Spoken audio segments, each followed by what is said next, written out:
আপনারা তো অনেকভাবে অনেক রেসিপি বানিয়ে খেয়েছেন সজনে ডাঁটার। আমি কিভাবে বানাচ্ছি সেটাই আপনাদের সাথে শেয়ার করব।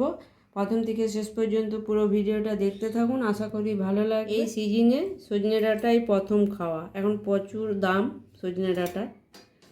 আমি সজনে ডাঁটাগুলোকে এইভাবে ছাড়িয়ে নিয়েছি, আলুটাকেও এইভাবে লম্বা লম্বা করে কেটে জলে ভিজতে দিয়ে দিচ্ছি। আর এখানে বেগুনটাও কেটে নিয়েছি।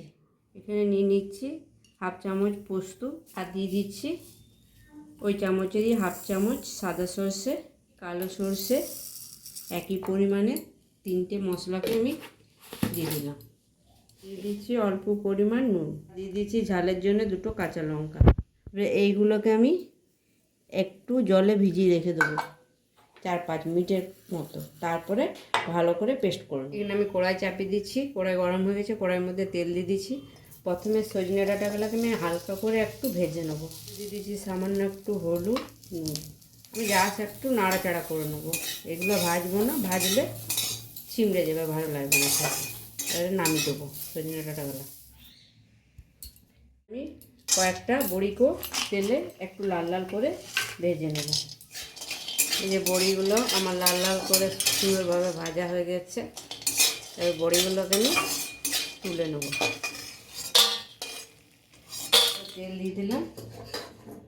এবারে একটু আলুগুলোকে দিয়ে ভেজে নেব।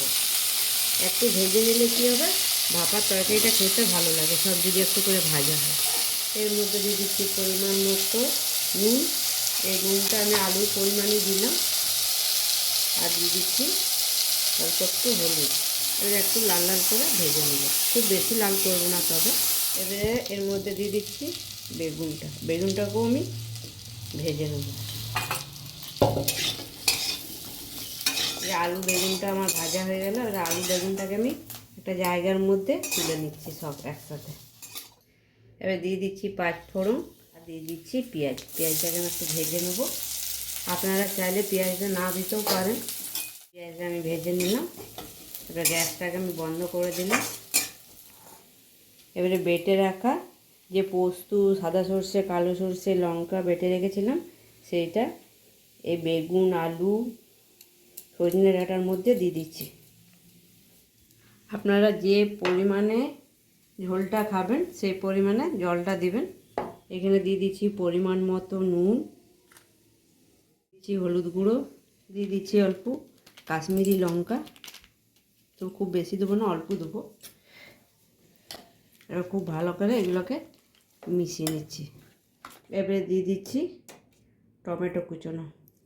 প্রত্যেকে দিয়ে দিচ্ছি কাঁচা সর্ষের তেল আর কাঁচা লঙ্কা কয়েকটা চেরা। যে পেঁয়াজটা ভেজে রেখেছিলাম, পেঁয়াজ 5 ফোড়ন, সেই পেঁয়াজটা দিয়ে দিচ্ছি বড়িগুলো। আপনারা যদি মুচমুচে বড়িটা খেতে চান নামাবার পর দিবেন, তবে আমি বড়িগুলোকে সিদ্ধ করে নেব ভাপাটার সাথে। আমি এরকম জামবাটিতে করে ভাপাচ্ছি, আপনারা চাইলে টিফিনে করে, তবে আমার টিফিনটা একটু ছোট আছে, তরকারির পরিমাণটা একটু বেশি হয়ে গেছে, তাই আমি বাটিটা করেই করছি। আমি কুকারে করে ভাপাবো। কুকারটা গর্ত টাইপের আছে, তাই ভাপাতে সুবিধা হবে। এবারে কুকারটা চাপিয়ে দিচ্ছি, কুকারের মধ্যে জলও দিয়ে দিলাম।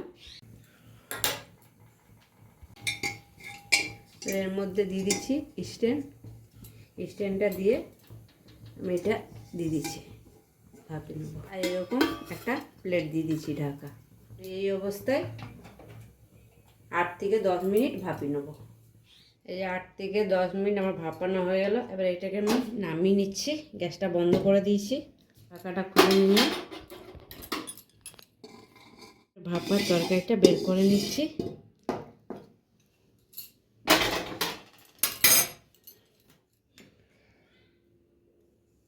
আমার আলুটা সিদ্ধ হয়ে গেছে ভালোভাবে, সুন্দরভাবে। এবার আমি একটু নুন সব কিছু চেক করে নেব। এই যে কত সুন্দর হয়েছে ভাপার তরকারিটা।